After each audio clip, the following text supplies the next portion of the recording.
Hello, welcome to the Cultivating Health Podcast. I'm your host, Justin Gephardt. The Cultivating Health Podcast is a product of my unquenchable thirst for knowledge and my overwhelming passion to share that knowledge to improve people's lives. Utilizing the 7 dimensions of wellness as a foundation, we will participate in conversations with experts in the field, exploring all aspects related to building a totally well individual. And if you're not familiar with those 7 dimensions of wellness, they are spiritual, physical, emotional, professional, intellectual, environmental, and social. Before we get to our guests on this podcast, I need to thank a couple supporters for helping to make this podcast possible. Is your startup venture or small business looking to grow? Limitless Investment and Capital is a CPA firm specializing in startup and small business accounting and finance. Their team of CPAs and business consultants can tailor business growth services specifically designed to deliver optimized results for your business. They can do it all, ranging from accounting and bookkeeping services, tax preparation and assistance, contract or part-time CFO and controller assistance, payroll, general counsel services, management consulting, and more. Their clients are not just numbers. They're people that they know and work hard for. As your business grows and evolves, they'll continually adjust their services to keep pace with your needs and help you get to the next level. They are the go-to small business experts and would love to get a conversation started today. You can find them on the web at limitlessinvestmentandcapital.com or reach them on their office line at 1-800-314-0653. Again, that's 1-800-314-0653. Full disclosure, my buddy Mike is the owner of that company. He's the founder of that company, and I've known him since we were 10 years old, so well over 20 years. He's a good guy, he's trustworthy, and I'd be confident to give him my business, so I'd highly recommend him.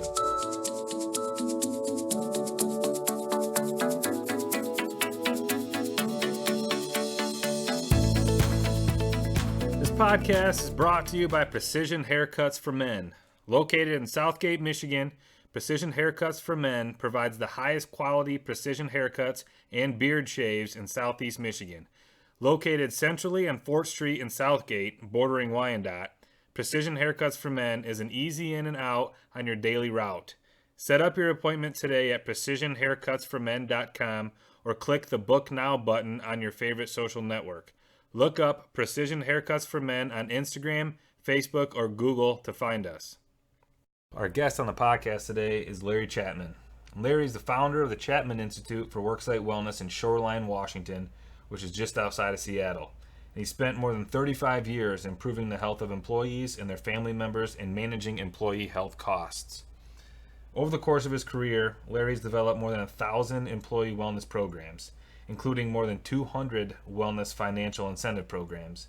An internationally recognized expert and speaker on innovative health management interventions, Larry's published 13 books and more than 190 professional articles and columns. The Chapman Institute for Worksite Wellness utilizes the experience that Larry has gained throughout his career, along with the most current applicable research, to pass along high-value insights and suggestions to those who are now in the trenches doing the planning, designing, implementing, managing, and evaluating of worksite wellness programs. I've had the privilege of getting to know Larry recently, and he's been very kind and generous with his time and knowledge. I learned a lot from this discussion, and I cannot thank him enough for doing it. So without further ado, here's my telephone conversation about worksite wellness with Larry Chapman. Hi, Justin. How are you? Hey, Larry. Doing great. Thanks so much for taking the time to chat with me a little bit. Oh, no problem. How's my level of volume? Oh, man, you sound great. I got you on speakerphone here next to the microphone, so I think you sound good, man. Okay, sounds good. Ready to go. All right, cool. Well, first and foremost, I think I sent you a few questions, but the first thing I was hoping to get your thoughts on would be your overall general philosophy on employee wellness. Now, what I mean by that, I'll give you an example of mine, I guess, my view, my philosophy on employee wellness. And it's, I guess for lack of a better way of putting it, it's employees over profit, right?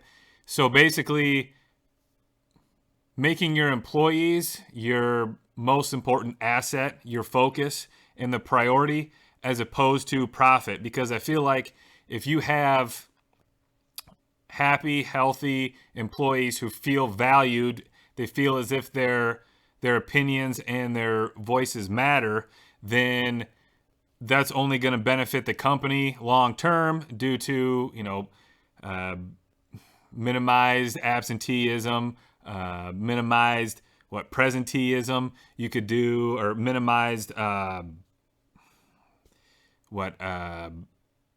missing work, I guess, and then also people feeling more valued. You have a higher retention rate. You would have higher productivity. So I guess whatever thoughts you might have on that, I'd love to hear them. Great. Well, I'd be glad to just share some perspective, from my Sure. Working with about 1,000 employers Mm-hmm. over the last 40 some years, and I would say probably, I align with your strategy very well by basically saying that I think employers need to look at employees as a strategic resource, and a human capital, it's oftentimes called, that really needs to be valued at a higher level and, in a sense, preventively maintained and managed, almost like they do other kinds of things. We do use strategies that are unique to the kind of the human capital, dynamics and factors that go along with people, since people are most organizations' most valuable resource. My philosophy, I think, over the years has also been that every organization needs to have some unique elements of caring and of care for their employees and their employees' family members. And those unique elements also need to kind of allow us to adapt our approach to wellness to fit the needs of that both organization and that group of people. Another one of the philosophy points or philosophical points that I've always used is that our efforts in wellness usually need to align the goals that management has for a program with the methodology they use to, in a sense, deliver wellness and to take care of and to enhance the wellness of the people that they employ and their family members. I would probably also say that I support very strongly the philosophy that management looks at employees, not just the employees alone, but also their family members, because I think there's a number of benefits to us when we do that. Another one of the philosophical points that I tend to support is that there are basically major different ways of doing wellness. And the three models that we tend to use are the feel-good wellness model, which is a program and programmatic activity that maybe highlights certain kinds of wellness issues, but it's not really, in a sense, a full-blown program. It's simply some activities that we put on that we hope employees will enjoy and that will lead to some improvement in their health and well-being. The second major way that we oftentimes think about doing wellness is in what we call the traditional wellness program, which is really like kind of a smorgasbord offering. It's offering a bunch of different things. We basically hope the right people come down and use the right programs and that they adopt the activities that are going to benefit them as individuals. And then the third type of doing wellness and approach to wellness is what we usually call the results-driven approach. And that's where we get more serious. We basically want to integrate wellness more deeply into the culture of our organization. We usually want to have policies that are in alignment with what we want to offer to employees and hope that they do. And usually we essentially put in stronger incentives for people's involvement in wellness, and we try to do more to integrate wellness into the various activities of our business and our organization. The fourth kind of philosophical point that I tend to think about is employers usually have to own their own program. It should not be perceived as the health plans program or a vendor's program or a local hospital's program, but it really needs to have their imprint, their ownership, their involvement, their sense of ownership over that activity. And then probably the last element of program philosophy for wellness that I've generally supported is we're really talking about making incremental improvements, incremental changes, not necessarily expecting to have a full-blown wellness program overnight, but we're working consistently and persistently over time to make those incremental kinds of improvements that can help people adopt healthier lifestyles and healthier behaviors. So that would probably capture, Justin, for me, the kind of the major elements of a program philosophy as we think about how to kind of approach this area for virtually any size employer in any industry, public and private sector settings as well. Yeah, I think you certainly, that was very thorough, and I appreciate that, and I enjoyed everything you said there. I couldn't agree more. I noticed the fact that you mentioned including families, and that's something that I think is, I don't want to say it's undervalued, but when it comes to employee wellness programs, especially admittedly in my thinking, I tend to think about and just focus on making sure the actual worker is getting some type of wellness benefit, but I guess I don't think as often about the family aspect of it. So I think that's a great point.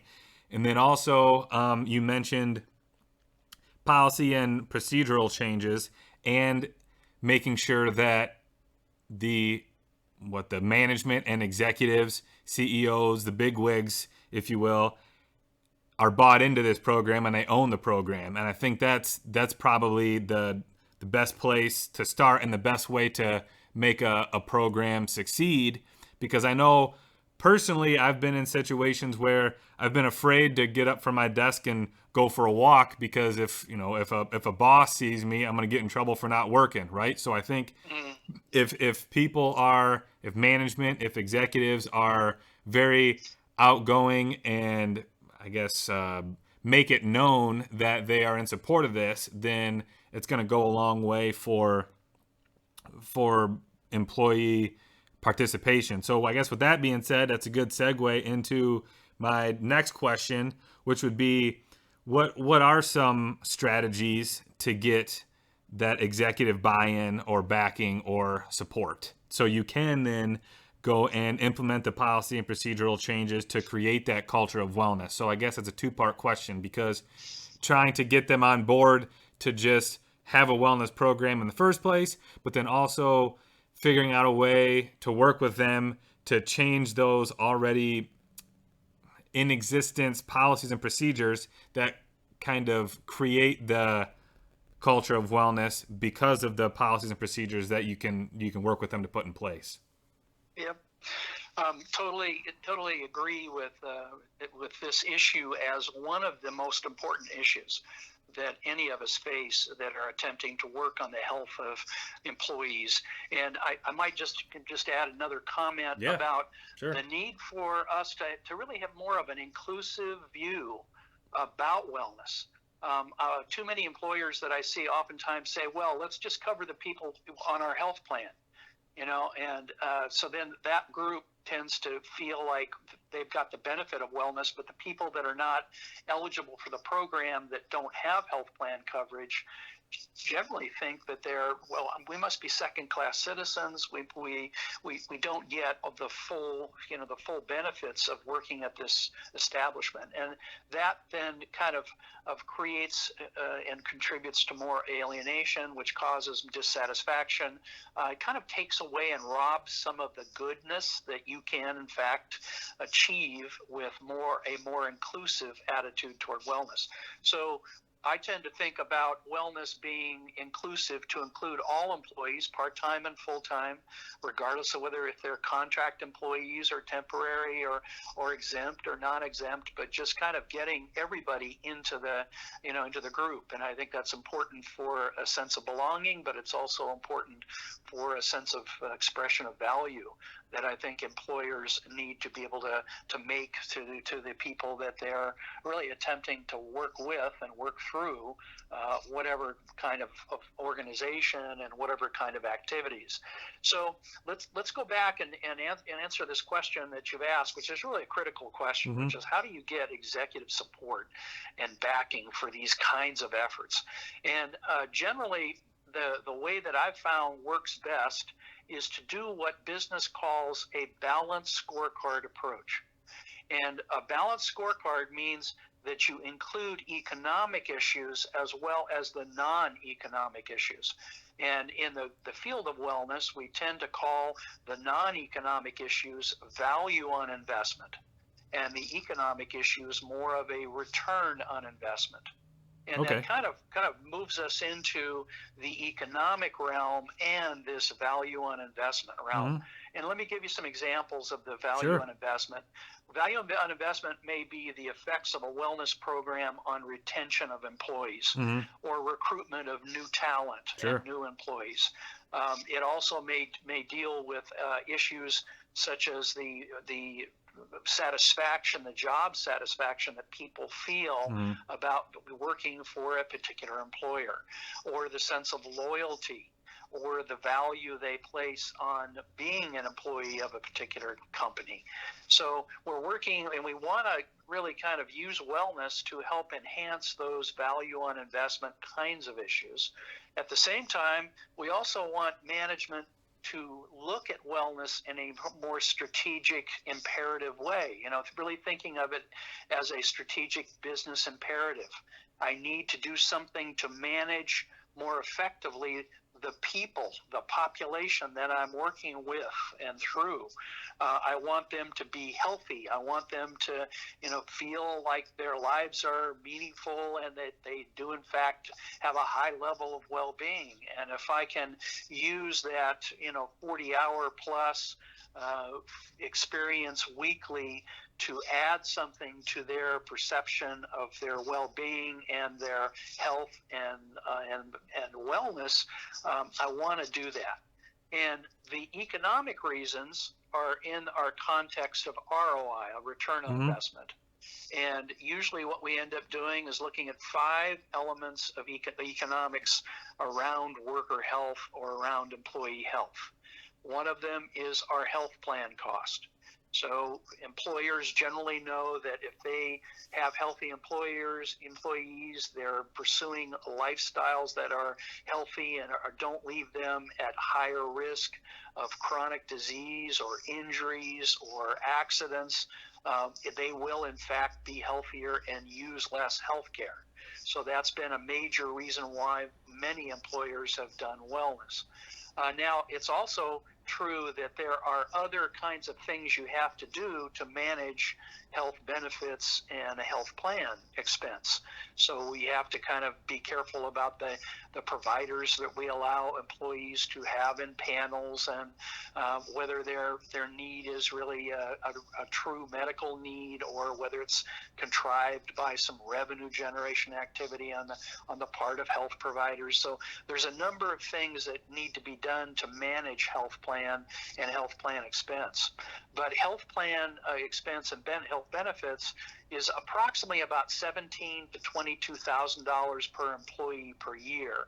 Wow. When you take single employee coverage and family employee coverage and average those.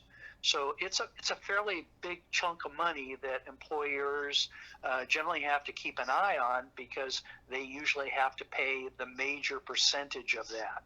So it's typical to have 80% of those health plan costs on average across an employee workforce paid for by the employer. So then we have the second variable is sick leave absenteeism.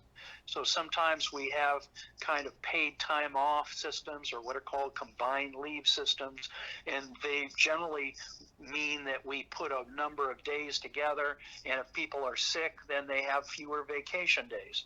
So that's a way that we oftentimes have structured the benefits that we provide to employees. But many employers still have what's called dedicated sick leave.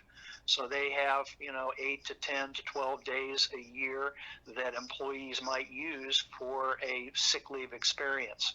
So that we basically want to reduce the illness, the episodic illness, the injury experience of employees to lessen their need to be out of work because of a health-related issue. Yeah. No. So that's the second one. The third economic variable is worker compensation costs, and that's a legally required, mandated benefit. Virtually all employees, part-time and full-time across the U.S., have that coverage.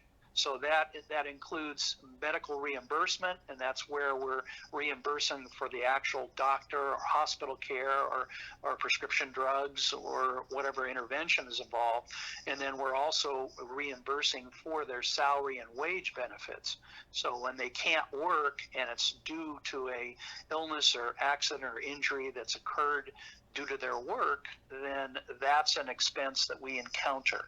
So that's a kind of a productivity drain, if you will, if people get injured on the job. That's why we want a safe work site, and we want to use some wisdom around pursuing injury prevention and accident prevention kinds of activities.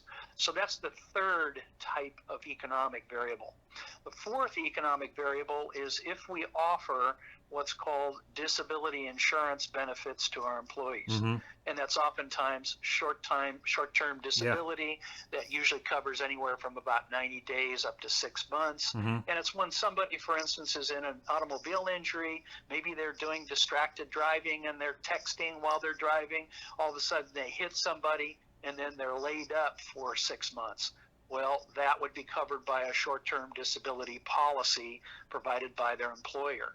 They also can have a long-term disability policy, and that usually goes from 6 months to 2 years. And that coverage synchronizes when we think about doing that, so that the employee is protected from the kind of adverse financial effects of being injured or being ill and being unable to work, but not for work-related problems. Sure. The fifth and last economic variable is the presenteeism losses. And that's where we show up to work, but we've got a migraine headaches that we're dealing with, or a reflux condition and indigestion, or maybe musculoskeletal pain, or we've got some allergies that are bothering us, or we got the flu, or just plain hate their job, right?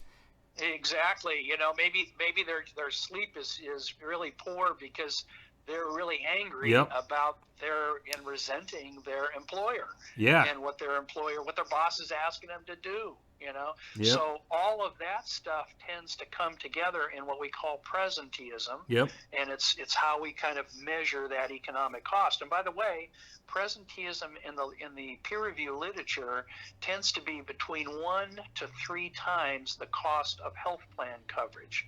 Oh yeah. So that's a pretty big chunk of money. No, sure.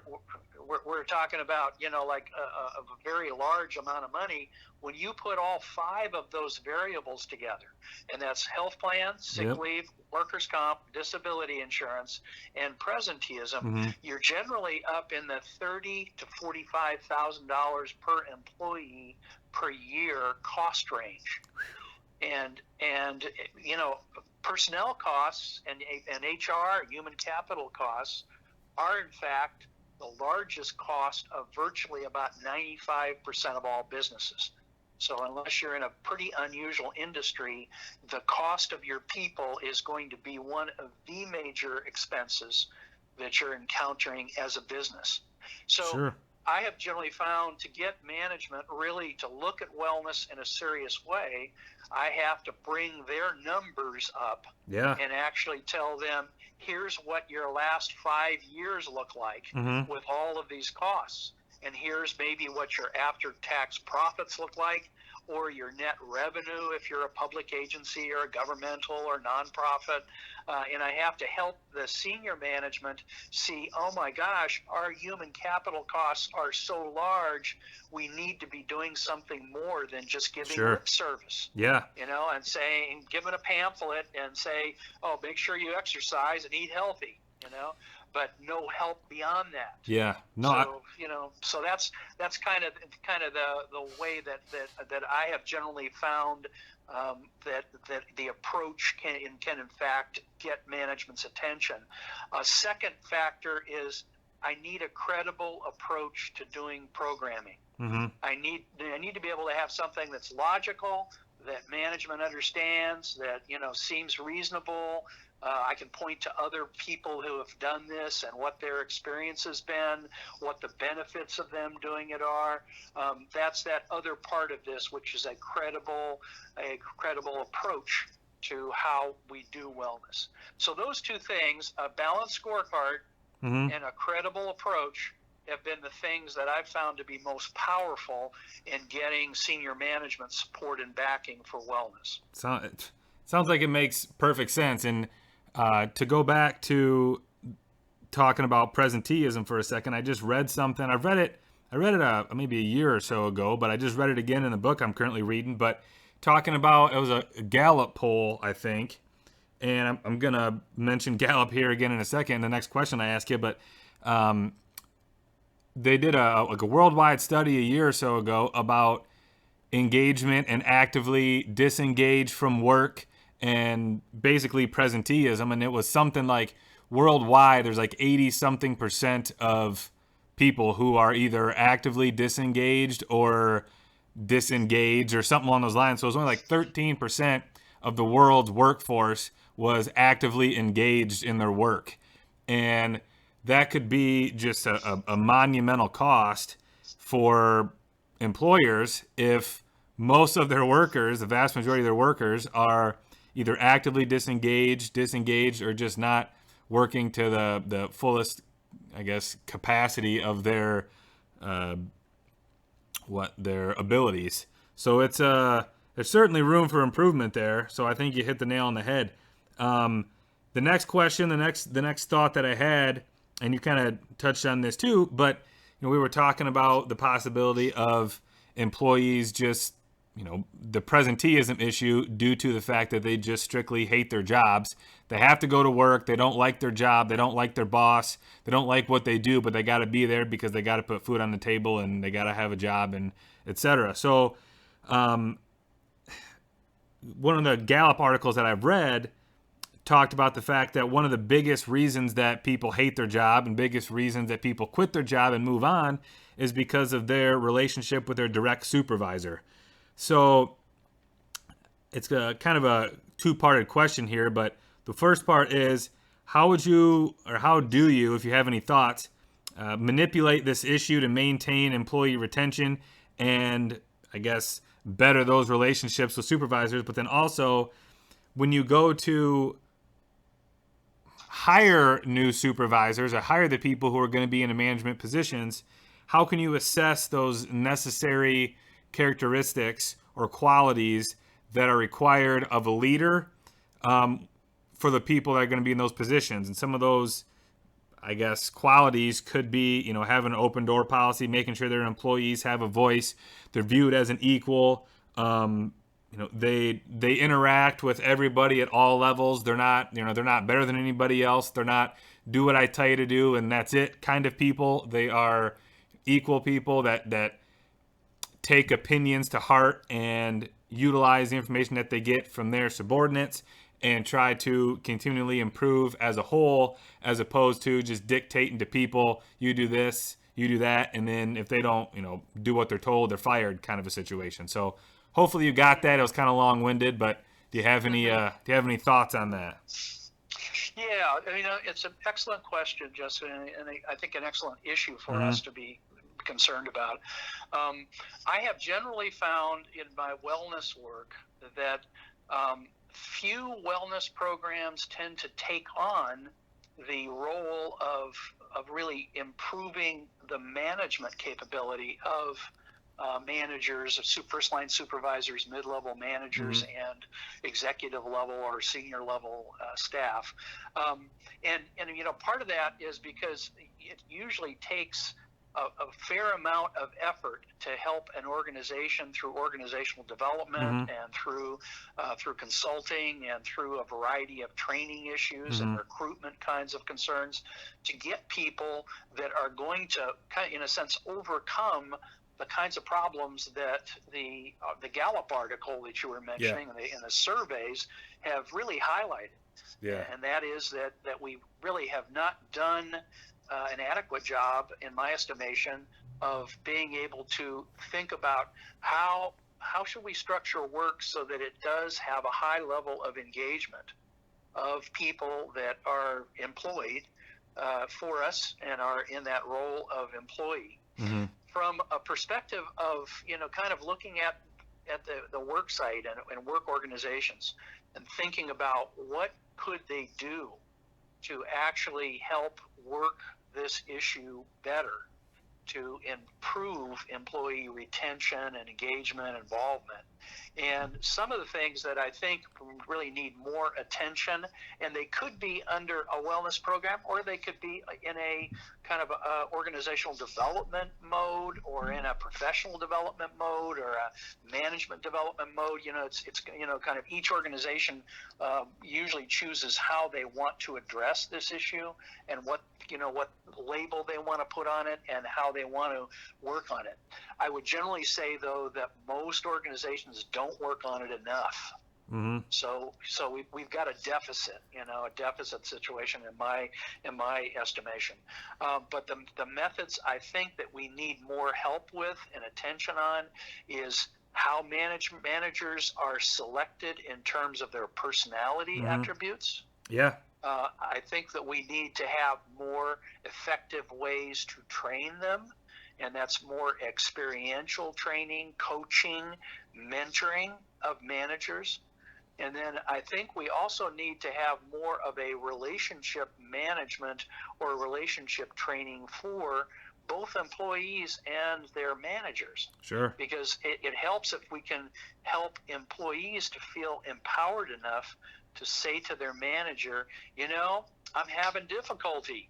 Yeah. I don't feel that this job is challenging me. I don't feel that I'm enabled, to be able to do my best. And I don't feel respected.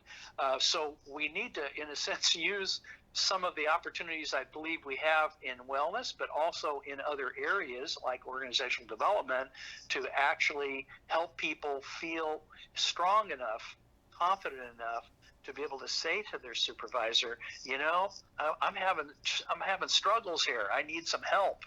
Oh yeah.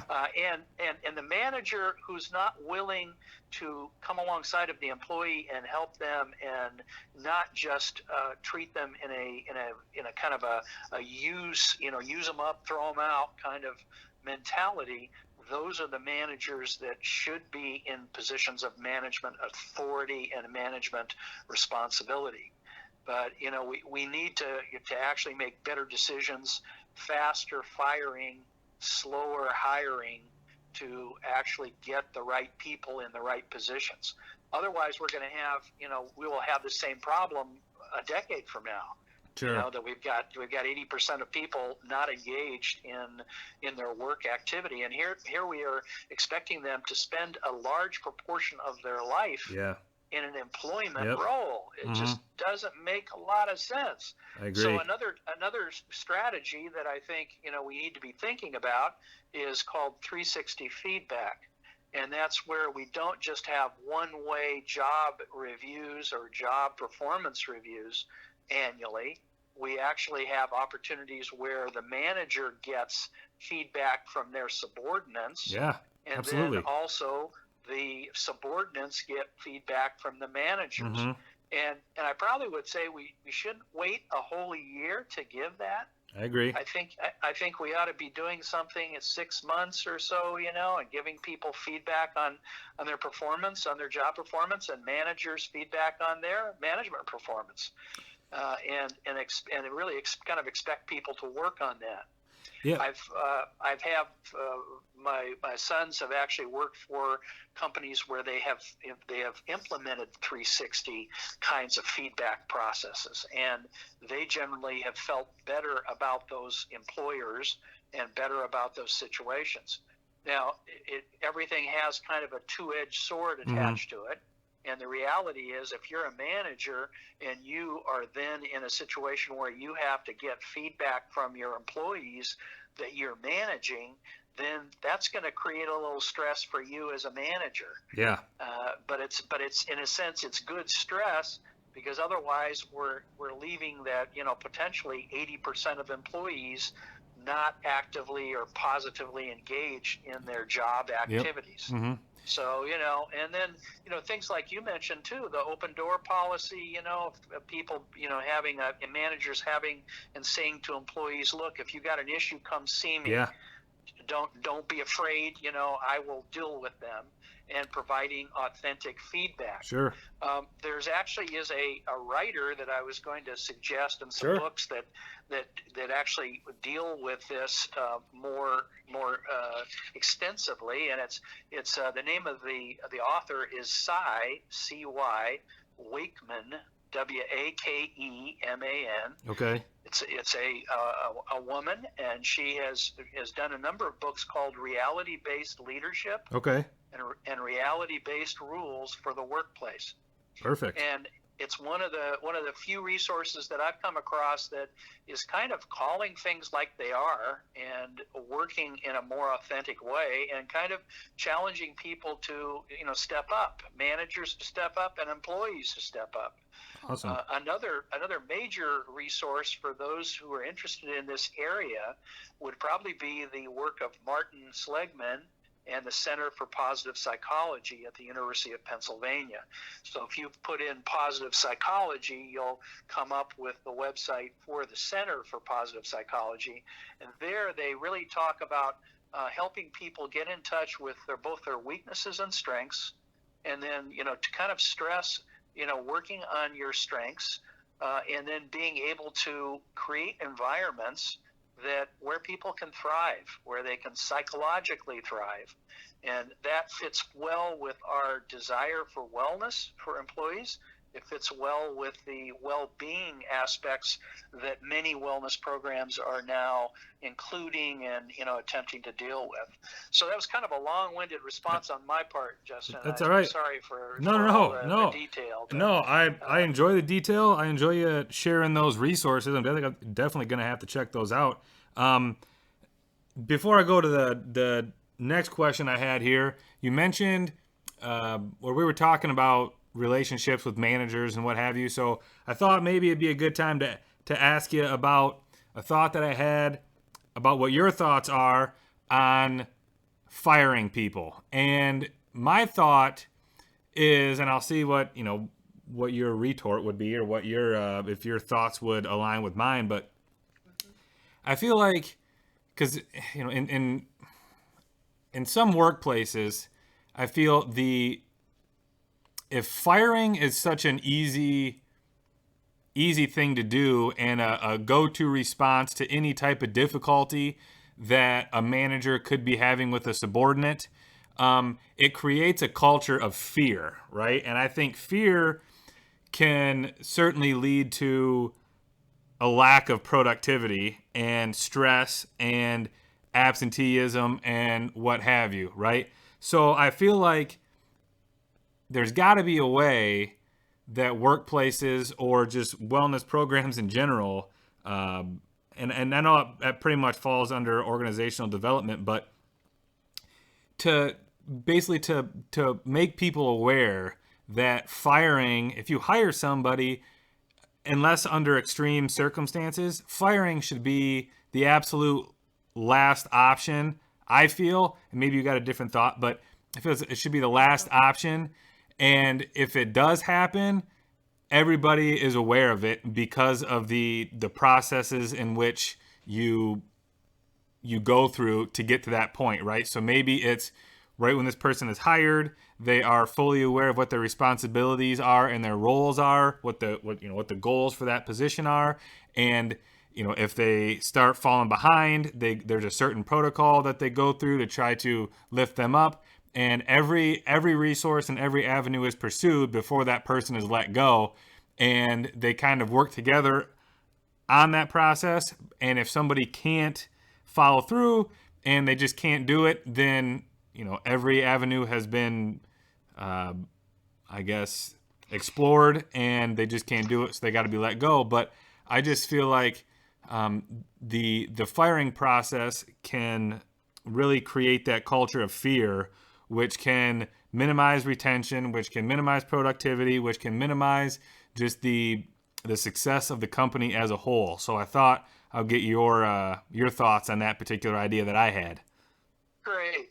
That's an excellent question, and one that really requires some wisdom. And I'm not sure that I have all the wisdom that's needed for a really good answer. But the basic issue is most management consultants that are looking at the kind of quality of work life and attempting to help managers get really close to that, as close to that as they can get, or to maximize the quality of work life for employees.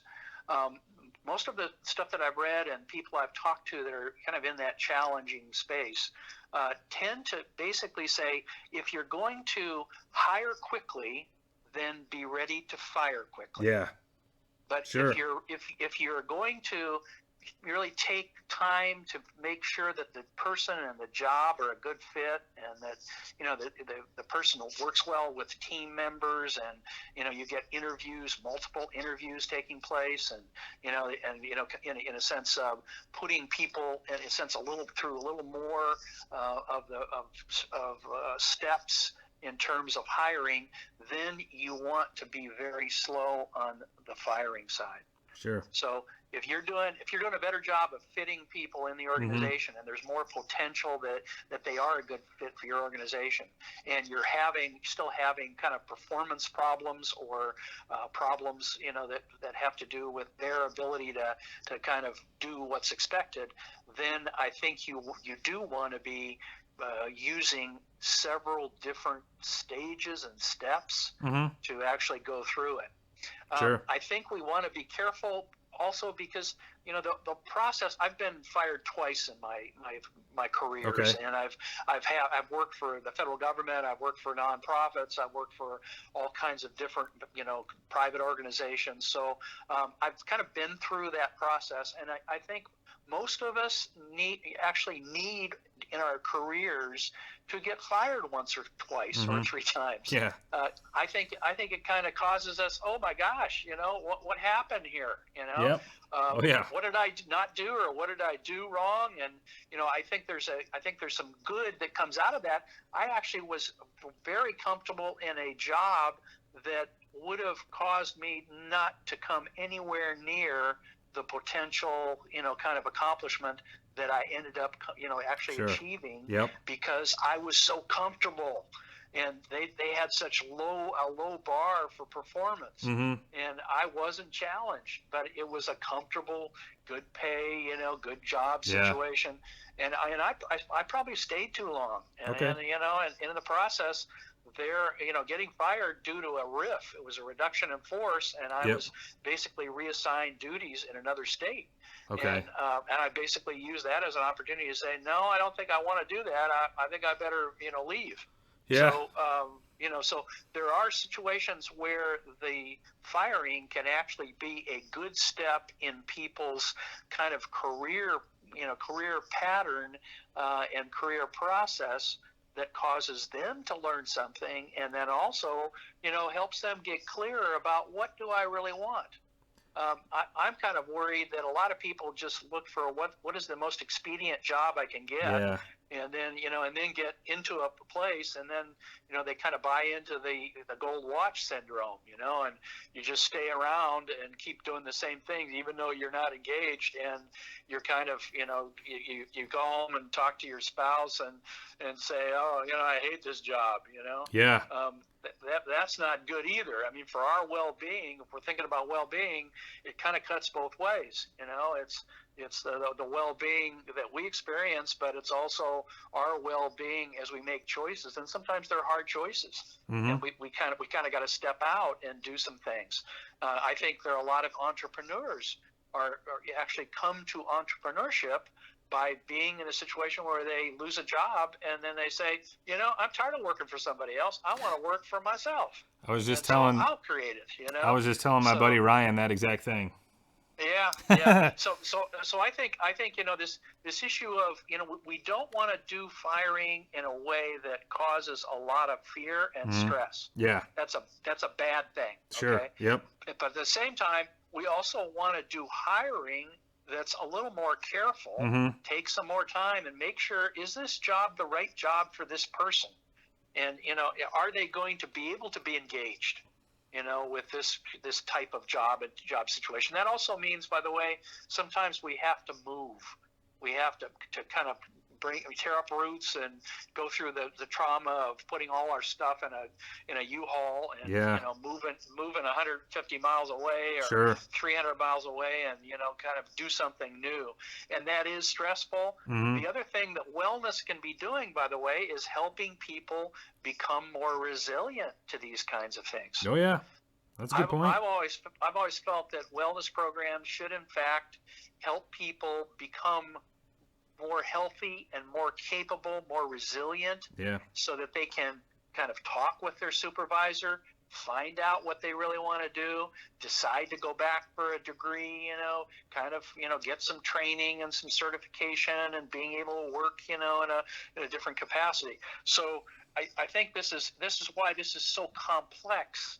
It's very difficult to just kind of make a simple rule that says always do this when it comes to firing or hiring. But, the basic issue is I think we want to be careful. Firing can be traumatic for people. We don't want to traumatize them, in an unnecessary, kind of unsympathetic, unkind way. At the same time, we also need to help them kind of take the steps that are going to be good for them. Yeah. That they will learn what they need to do and they'll be able to respond. And, those are some of the issues that make our work sites dynamic. They make them, potentially very productive. So we've got a lot to kind of learn, and I think a lot to experience in this area. But great question, and a great, kind of a segue, I'm sure, into another issue you probably want to ask me about. Well, to kind of piggyback off of what you said, that's one thing that I kind of struggle with is the balance of, you have to have a paycheck, you have to pay your bills, but yet you also only get one shot at life, right? So why would you want to spend so much of your life doing something that you hate? So I feel like you gotta, what you just said is you gotta find something that you really truly enjoy doing and want to be a part of and want to do. But yet, how do you do that if you got no money, kind of a thing, right? So it's a difficult balance, and I totally agree with you that we have to try to do the things that we want to do, and the entrepreneurial spirit that you speak of is certainly getting stronger and stronger in me. I know that. So it's you make great points once again. So I certainly appreciate that. So again, we kind of talked about enjoying what we're doing. So the next question, and then I'll probably do a couple more, and then we can save the rest for another time. But the next question, the next thought that I had, and kind of the same idea here, is it's an environmental or cultural component, I guess, or type question. So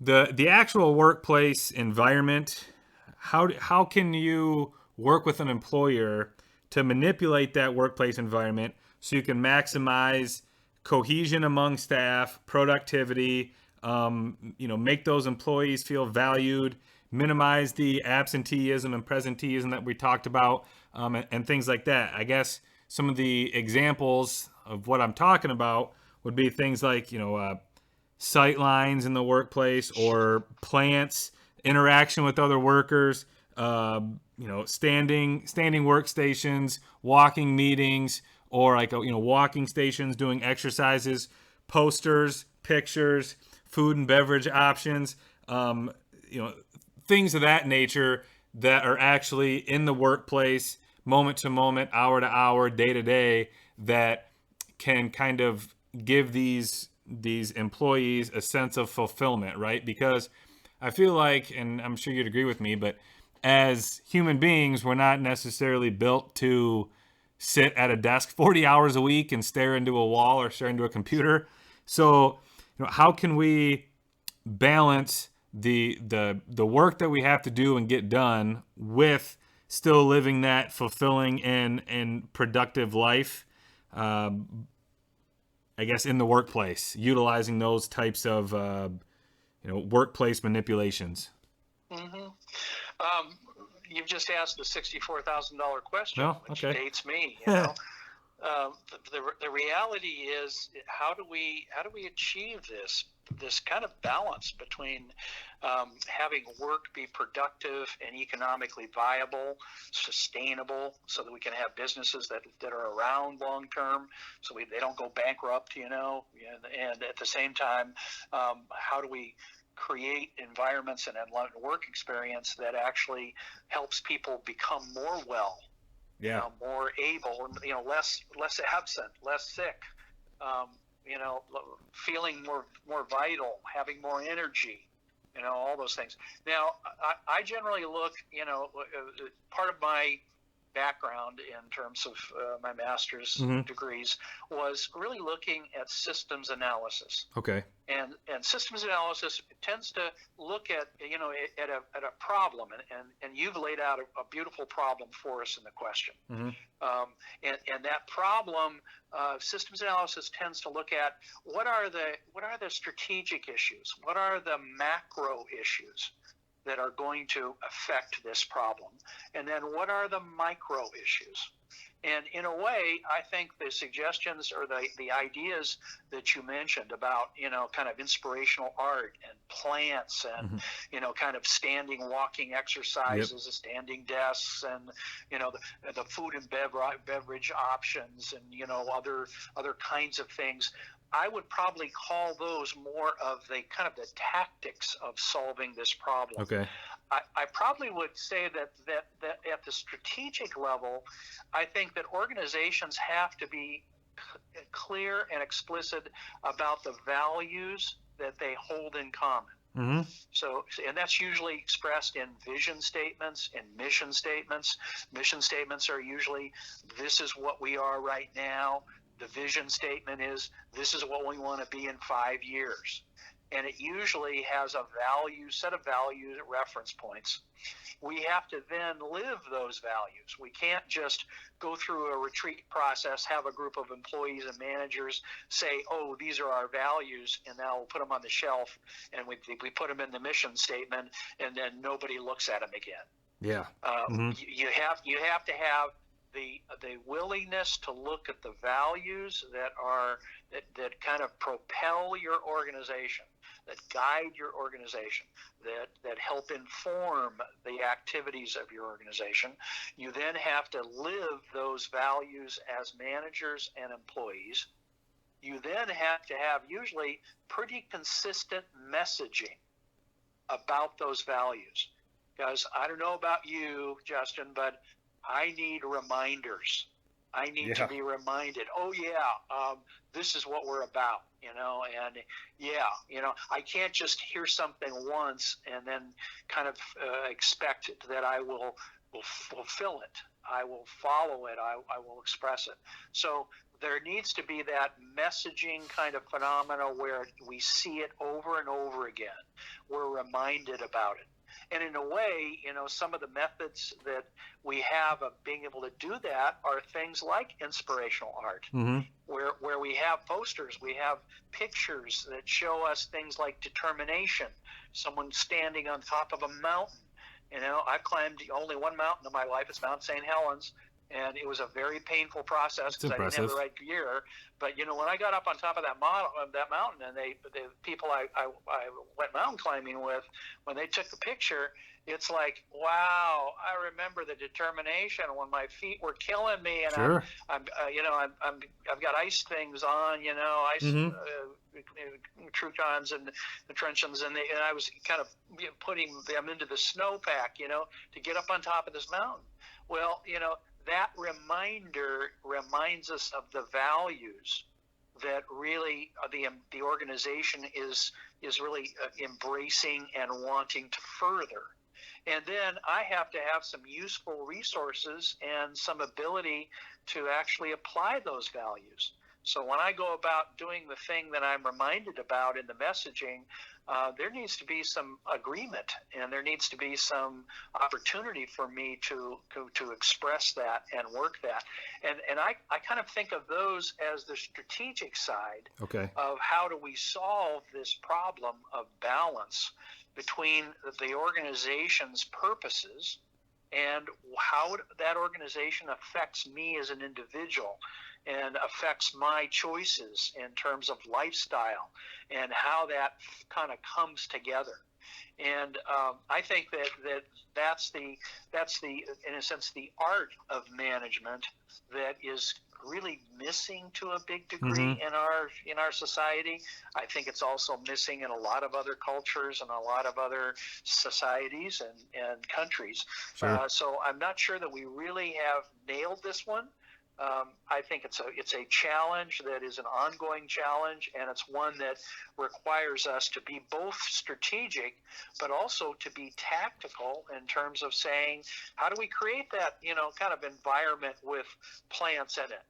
Here in Seattle, Amazon has a major kind of headquarters, and they have a biosphere, and they basically, employees go in there and have lunch, and it's in the middle of winter, and here's all of these tropical plants. So I love it. Kind of, and they want to have a sustainable kind of culture. Sure. One that is handles the environmental issues appropriately, in some sort of balanced way. The other thing, by the way, too, I probably would just tell you from my own experience, my own kind of perception, is I think it's very difficult to get to the exact balance. It's kind of like we move in one direction, we get closer to it, and then kind of the goalposts move a little bit, and then we got to kind of go back a little bit this way, and it's kind of a journey. It's kind of like our lives. Where we're taking steps, we're doing things, we're learning, we're experiencing things, we're making mistakes, we're hopefully forgiving ourselves for some of those mistakes. We're forgiving others in the process, and it really is kind of a process. I don't think we ever really get to the perfect kind of organization and the perfect wellness and the perfect, kind of situation. It is a work in progress. And I think as human beings, we all are works in progress, and all organizations are works in progress. As long as people are open to working on it, continually working on it, then.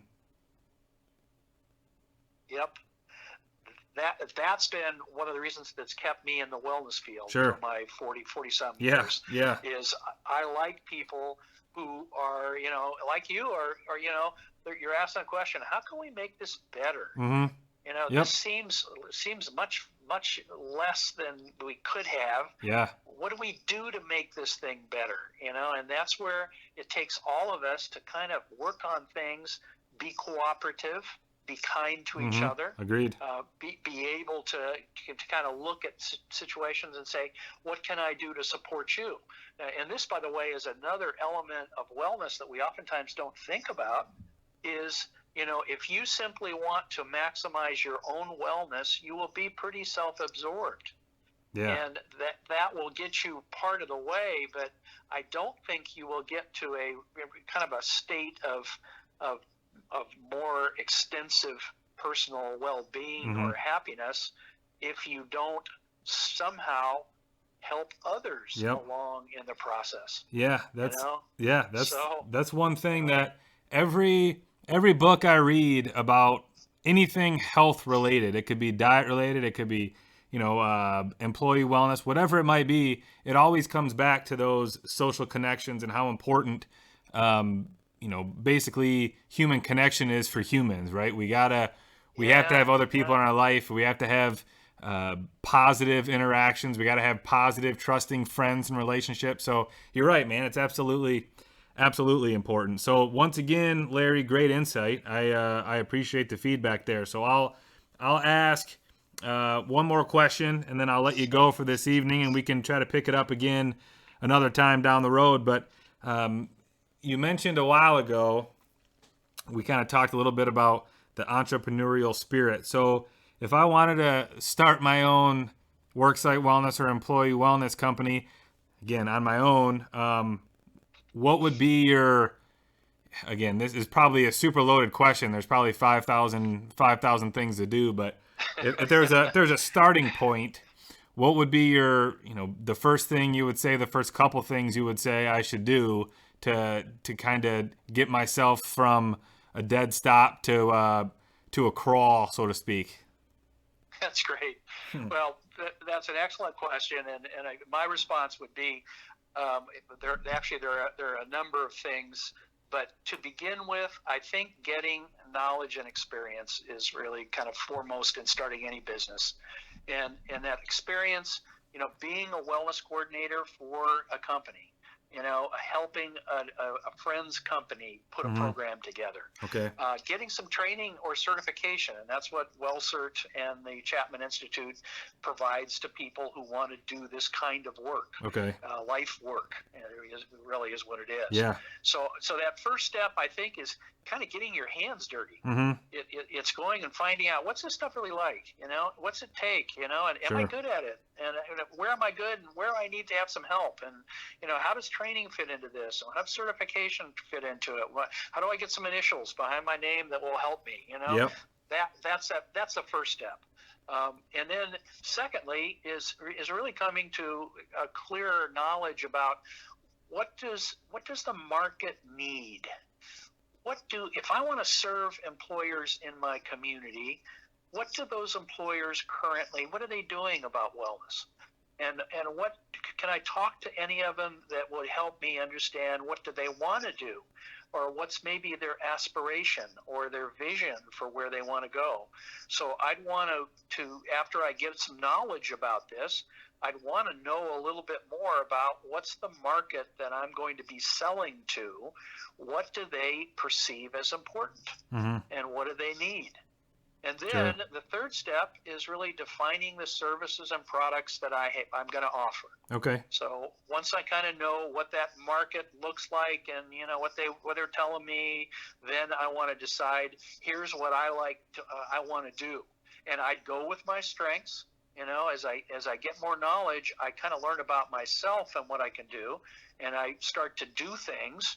And the more that I can do, even opportunities that are gratis, where I don't charge anybody anything, Mm-hmm. but I'm doing something for a friend, and I'm working on things. Those are good starting points Sure. to be able to get knowledge and work on it.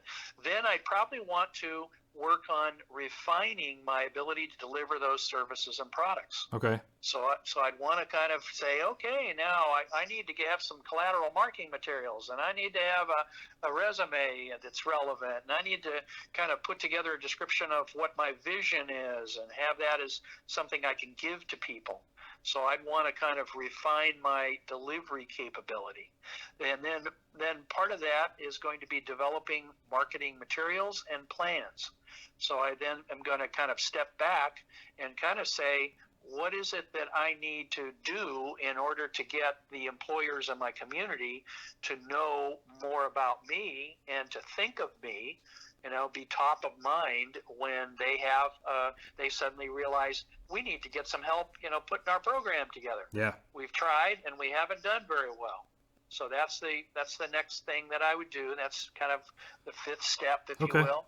The sixth would be establishing an expected work process.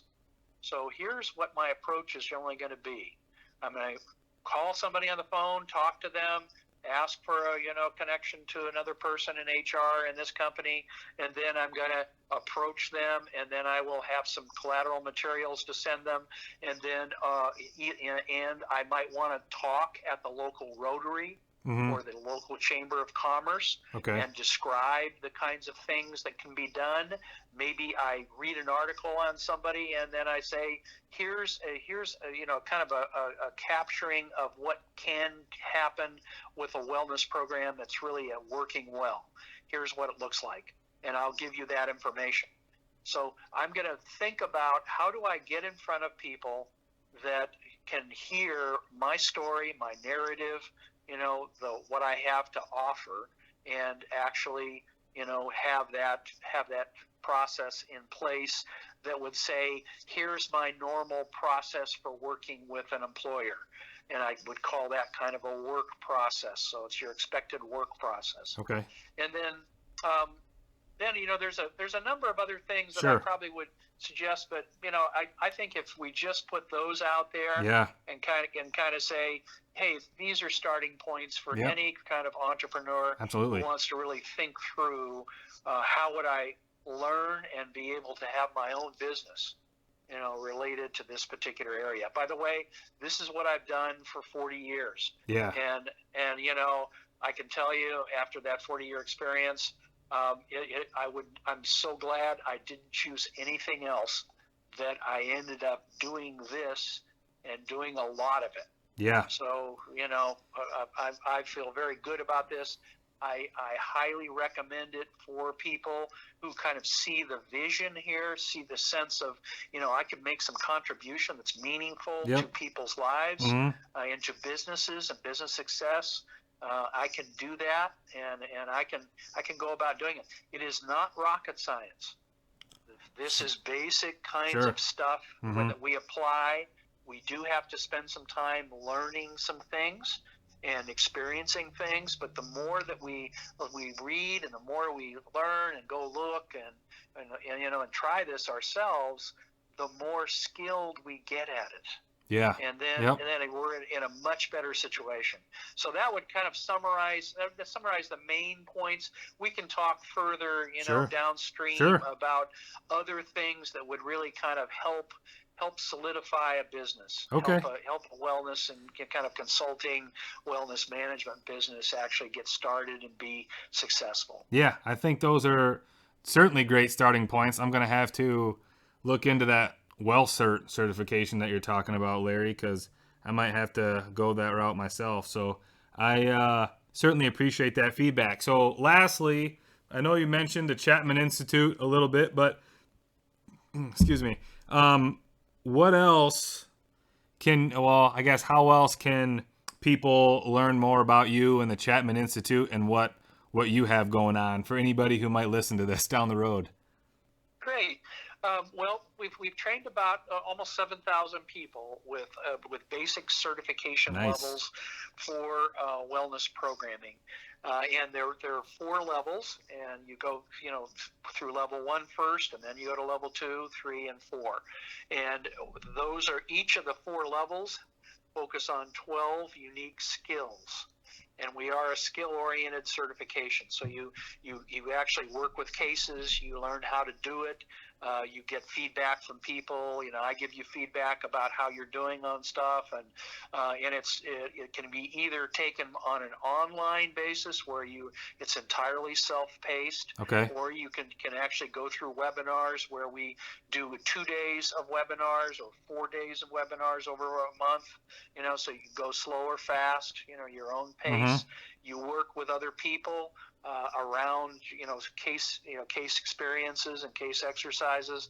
You hear kind of lectures in a sense. You see slides and you see examples of things, and I talk about the organizations I've worked with, and I kind of tell you what happened when I was with Motorola or with Texas Instruments or Honda or Ontario Hydro, or I've worked with 1,000 different companies, so Yep. I give you a lot of that kind of insight. Great. To get more information, just simply go type in Chapman Institute into your browser. Up will come our website, and then you can look at our certification programs.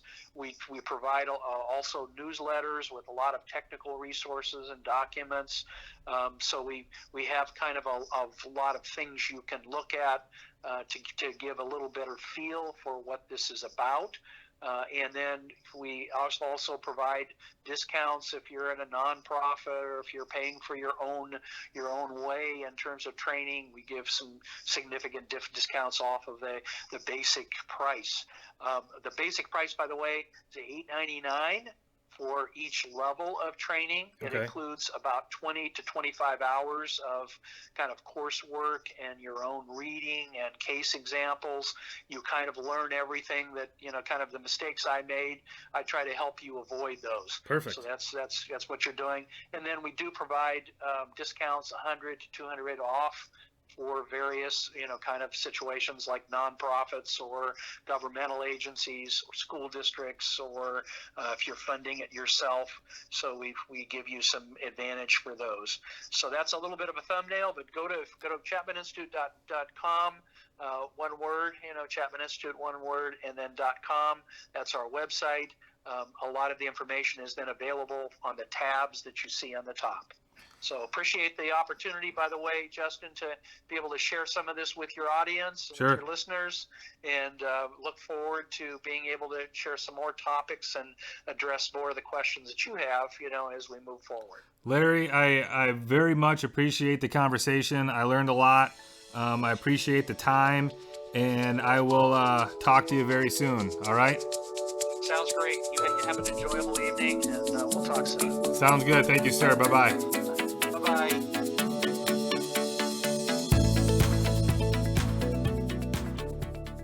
Thank you for tuning in. Today's podcast is brought to you by Kinsit Technologies.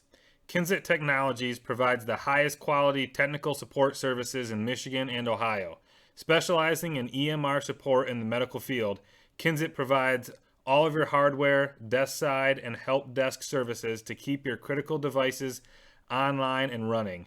Kinsit is focused on providing excellent service for an always-on connection in your business with the goal of providing you reassurance that your networks and servers are online and secure. Reach out to Kinsit Technologies today for your free consultation. Go to www.kinsit.com. That's www.kinzit.com.